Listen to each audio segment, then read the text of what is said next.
audio con la mejor tecnología digital.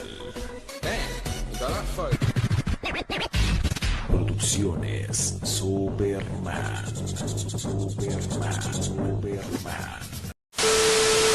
Abuelita, soy su nieto. Compañeros y compañeras, están a punto de presenciar la exposición.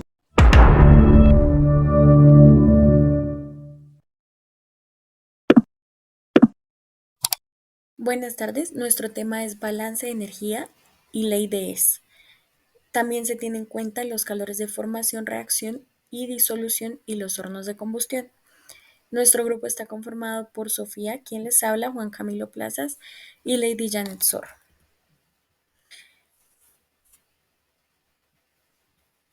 Como contenido tenemos el balance de energía, los calores de formación, de reacción, disolución, la ley de Es, los hornos de combustión y por último ejercicios y ejemplos. Veremos qué sucede. Estoy un poco nervioso.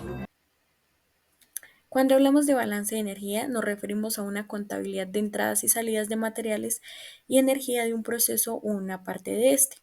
Estos balances son importantes para el diseño del tamaño de aparatos que se emplean y para calcular su costo, puesto que si la planta trabaja, los balances proporcionan información sobre la eficacia de los procesos.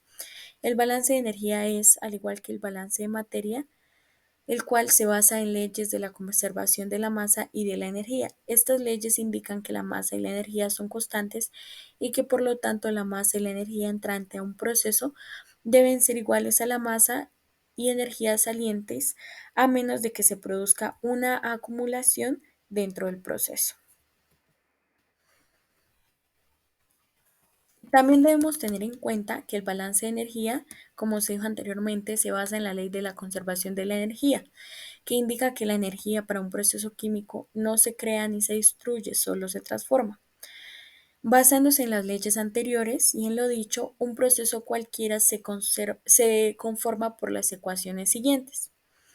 Lo primero es la rapidez de salida de la materia y la energía del sistema, menos la rapidez de entrada de la materia y la energía del sistema, lo cual da como resultado la rapidez neta de acumulación de masa y energía en el sistema. Como ejercicio Ahora, ¿con qué pendejada me vas a salir? a esto o ejemplo, tenemos en una pasteurizadora se lleva leche desde un tanque de proceso hasta uno de almacenaje, situado a 5 metros de altura. La conducción de la leche se hace a través de una línea de 3 pulgadas de diámetro interno. Nos piden calcular la potencia de la bomba si se manejan 400 litros por minuto y teniendo en cuenta también si la eficiencia de la bomba es del 70% y si las pérdidas por fricción pueden considerarse como despreciables.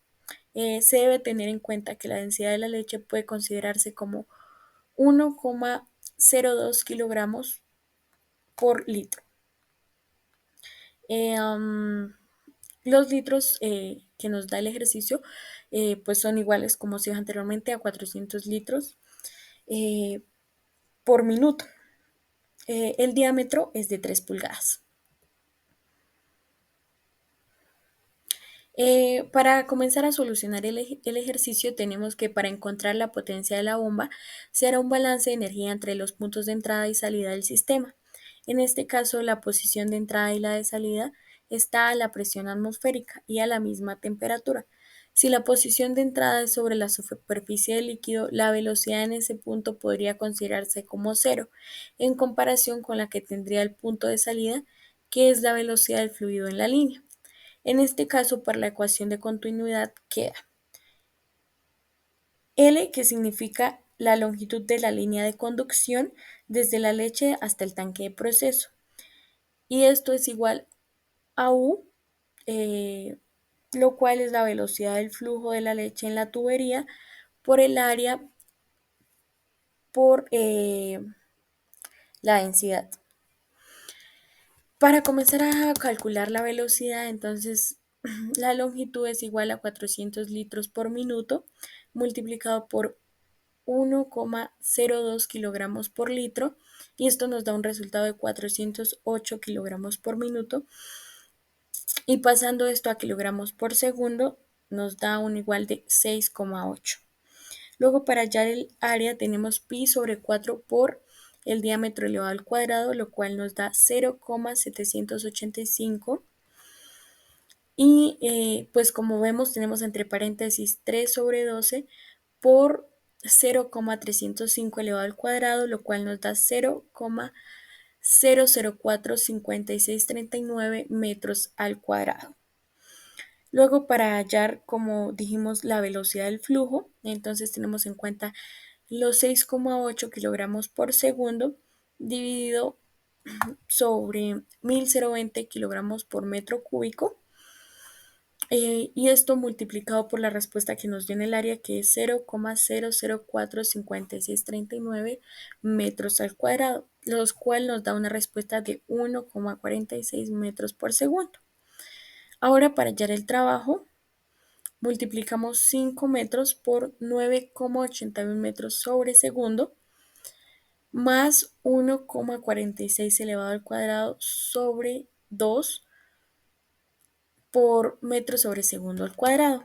Esto nos da 50,1158 joules sobre kilogramos. Y por último, la potencia, que la calculamos teniendo en cuenta el trabajo multiplicado por 6,08 kilogramos sobre segundo por 1,07, y esto es igual a 435,29. Y esto es pues la respuesta que nos piden para calcular la potencia. ¡Cielos, qué macizo! Ahora vamos a hablar de calor de formación. Es la cantidad de calor que se pone en juego a presión constante cuando se forma una mol de sustancia a partir de sus elementos, con todas las sustancias en su estado más estable a la temperatura de elección. Se denomina calor de formación estándar al calor de formación a una atmósfera y a 298 Kelvin, y se identifica como delta THF a 0. Acá tenemos el calor de formación de la sustancia es igual a la sumatoria de los calores de formación del producto menos la sumatoria de calor de formación de los reactivos. Acá encontramos una tabla donde está el calor de formación de algunos compuestos. Es importante tener en cuenta que para los elementos normales, o sea, cuando están en su estado estándar, su calor de formación es 0. Acá vemos un ejemplo del calor de formación. En este ejemplo tenemos hidrógeno y oxígeno que producen agua. Como había explicado, el hidrógeno y el oxígeno, por ser elementos estándar, no tienen calor de formación, pero el agua sí lo tiene, por ser un compuesto. Entonces tenemos que el agua tiene menos 286 kilojoules por mol de calor de formación, y al reemplazar en la fórmula tenemos los productos menos la sumatoria de calor de formación de los reactivos. Entonces vemos que acá el calor de formación de los productos es de menos 286 kilojoules, menos los reactivos será 0 porque estos no tienen calor de formación. Entonces nos queda que el calor de formación del agua es igual a menos 286 kilojoules por mol. Ahora veremos el calor de reacción. Es el calor absorbido o desprendido en un proceso o reacción química. Por convenio se le asigna signo positivo si fluye en el entorno al sistema y negativo si va del sistema al entorno. Si el proceso conlleva una absorción de energía del sistema en forma de calor, se llama endotérmico. Quiere decir que cuando el calor de reacción nos da positivo es de manera endotérmica, y si la sede es exotérmica. Acá tenemos un ejemplo de cómo hallar la reacción, el calor de reacción. Aquí les pregunto, ¿qué hubieran hecho ustedes? Es igual a las moles por la sumatoria de calor de formación de los productos menos las moles por la sumatoria de calor de formación de los reactivos. Tenemos esta fórmula donde encontramos el carbono más agua que produce monóxido de carbono más hidrógeno. Estos elementos, el carbono y el hidrógeno, no tienen calor de formación, pero el agua y el monóxido de carbono sí lo tienen. Para el agua es menos 285,8 kilojoules por mol y para el monóxido de carbono es menos 110,5 kilojoules por mol.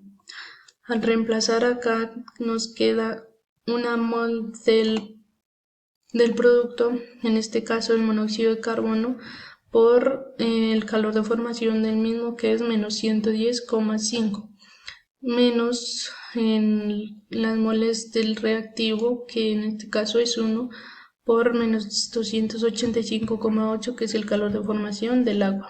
Esto nos da un resultado de 175,3 kilojoules por mol, lo que quiere decir que es un proceso endotérmico. El calor de disolución o entalpía de disolución es el calor generado o absorbido cuando cierta cantidad de soluto se disuelve en cierta cantidad de solvente. Por ejemplo, si el solvente es agua, la ecuación termoquímica correspondiente al proceso de disolución de soluto X en n moles de agua será soluto más disolvente produce una solución, donde n es el número de moles de agua que se emplea en la disolución. A continuación veremos un video. Determine el calor de disolución de un proceso donde el soluto es un compuesto iónico y el disolvente es el agua. El calor de disolución se define mediante el siguiente proceso. El cloruro de sodio tiene una estructura cristalina de enlace iónico que están unidas por fuerzas electrostáticas. La red se rompe formando unidades individuales, es decir, se disocia en iones y conduce la electricidad. Este proceso consta de dos pasos. Los iones en el sólido cristalino se separan unos de otros al pasar al estado gaseoso. La energía requerida para separar completamente un mol de un compuesto sólido iónico en sus iones en un estado gaseoso se llama energía reticular. Es necesario suministrar una energía de 788 kJ para separar un mol de cloruro de sodio en un mol del ion sodio y un mol del ion cloruro. Paso número 2. Los iones gaseosos en contacto con el agua se hidratan. El cambio de entalpía asociado al proceso de hidratación se llama calor de hidratación. El calor de hidratación tiene un valor positivo para cationes y aniones. Por lo tanto, la entalpía de disolución es 4 kJ. Eso quiere decir que cuando se disuelve un mol de cloruro de sodio en agua, se absorbe de los alrededores 4 kJ de calor. Este efecto se puede observar porque el recipiente que contiene la disolución se enfría ligeramente.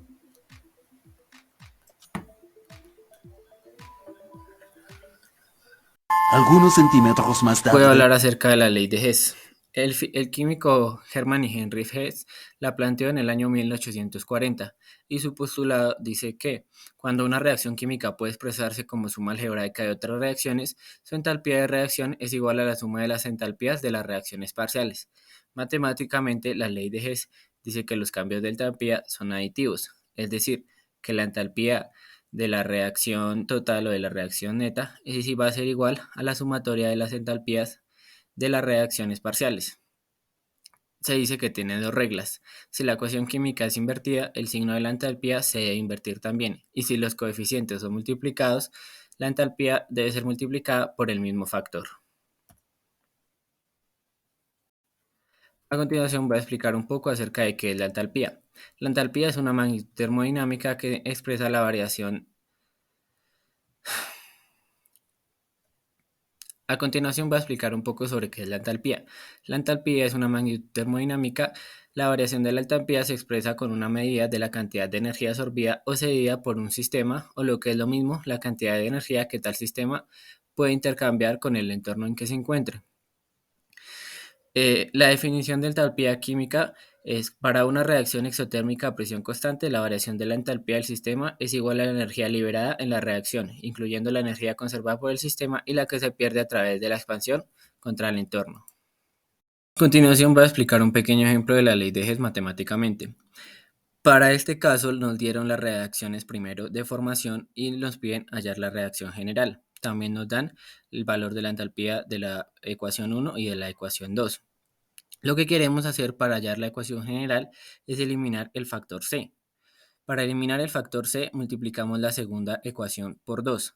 Al estar el factor C arriba en los reactivos y abajo en los productos, lo podemos cancelar. 2C con 2C se cancelaría automáticamente. Después de eso solo tenemos que sumar los factores que nos quedaron. A con A, B quedaría con 4B, 5B, D quedó y 2 por 3, 6C. Lo que decíamos anteriormente, para la entalpía de la reacción final, como la ecuación 2 la multiplicamos por 2, la entalpía también la debemos multiplicar por 2, por lo que la entalpía de la ecuación final va a ser la entalpía de la ecuación 1 más 2 veces la entalpía de la ecuación 2. A continuación voy a explicar un ejercicio de la ley de Hess para ejemplificar que se comporta de la misma manera que el ejemplo anterior. En este caso nos dan la reacción final y las reacciones de formación, ya con elementos químicos de fósforo, cloro y tricloruro de fósforo. Las reacciones de formación se sacan usualmente de las tablas y de la literatura. Las reacciones de formación también vienen con su respectiva entalpía. Lo que queremos hacer es, a partir de las reacciones de formación, llegar a la reacción final. Y lo que se debe hacer, que en este caso es igual al ejemplo anterior, es multiplicar por 2. En este caso vamos a multiplicar la ecuación 1. Nos queda como 2P, 2Cl2 igual a 2PCl2. En la ecuación 2 también teníamos 2PCl2 en los productos y acá en los reactivos, por lo que los podemos cancelar. Y sumando directamente nos queda la ecuación general, 2P más 3Cl2 igual a 2PCl3. Como multiplicamos la ecuación 1 por 2, también tenemos que multiplicar su entalpía. Y la entalpía de la reacción final va a ser la suma, en este caso resta porque son números negativos, de el valor multiplicado por 2 menos la anterior. Ahora vamos a hablar acerca de los hornos de combustión. La definición más básica de un horno es que es un dispositivo que genera calor y lo mantiene dentro de un compartimiento cerrado, seguro y aislado. Un horno industrial de gas es la instalación donde se transforma la energía química de un combustible en calor, que se utiliza para aumentar la temperatura de aquellos materiales depositados en su interior. Según sea el tipo de efecto que hace el horno sobre el producto, pueden ser hornos para producir efectos físicos o hornos para producir efectos químicos. Ahora vamos a ver las partes y el funcionamiento del horno. La primera parte que tiene el horno son los cimientos. Los cimientos deben preservar solidez absoluta para soportar las cargas dinámicas derivadas del trabajo con el horno sin que sufran ningún tipo de deterioro. Además, deben ser las dimensiones adecuadas para que la presión que ejerce el horno contra el suelo no rebase los valores admisibles según las normas de seguridad. Las paredes del horno deben tener la capacidad de proteger el horno de pérdidas de calor, impedir la salida de gases de su entorno y la succión del aire atmosférico. El interior del horno debe ser totalmente hermético y los exteriores metálicos de acero o aluminio. El tercero es la cámara de combustión. La cámara de combustión es la que más soporta temperaturas elevadas, además de ser impermeable a los gases calientes de alta presión que se encuentran en la parte superior de la zona de trabajo o inferior en algunos casos. El quemador. El quemador está compuesto por una tapa de inyección de aire y una tapa de combustible. El quemador provee de oxígeno al horno para que se pueda hacer el proceso de combustión de manera correcta. La chimenea tiene la función de sacar los gases de combustión que se generan del horno para evitar sobrepresiones y para permitir la renovación del aire y una fluidez del aire. El quinto es el esqueleto mecánico. El esqueleto mecánico sujeta todas las partes del horno y es la estructura que absorbe todos los esfuerzos transmitidos a los cimientos y a las paredes. El sexto son los difusores. Los difusores están formados por ventiladores que hacen circular el aire caliente a través de conductos. Sin los difusores, la temperatura que se genera en los quemadores se distribuiría de forma no uniforme y podría llegar a presentar fallas en el horno. La importancia de los hornos de combustión. Hoy en día los hornos de combustión están en demasiados entornos de la vida diaria, se usan en la industria y domésticos. Una importancia de los hornos de combustión es que tienen bajo costo, su mantenimiento y operación es relativamente económico a comparación de otro tipo de elementos que hacen la misma función. En los hornos de combustión se producen diferentes tipos de materiales que son muy usados. Las aplicaciones pueden ser en la industria metalmecánica, como vemos ahí, fabricación de acero, varillas y demás. En la generación de energía, muchos hornos hoy en día se usan para la generación de energía eléctrica también y mecánica. Fabricación de vidrios y cerámicas, procesamiento de residuos. Muchas de las basuras hoy en día se incineran en hornos industriales y claramente para la industria alimentaria también es muy útil. A continuación tenemos un ejercicio de un horno de combustión. Nos dice que un gas de combustión tiene la siguiente composición que se sabe es correcta: monóxido de carbono 40%, hidrógeno 40% y nitrógeno 20%. Nos dice que el gas se quema con exactamente un 50% de exceso de aire, produciendo la combustión completa. Y nos da un análisis: CO2 23%, O2 6.5% y N2 70.4%, y el CO2 sería de los restantes. Nos dice que determinar si este análisis es correcto. Aparte de eso, también nos da una base de cálculo de 100 kilomoles del gas combustible. El cálculo del aire teóricamente necesario lo hacemos a partir de las reacciones. El CO2 más un medio de O2 nos da el CO2 y el H2O más un medio de O2 nos da el H2O.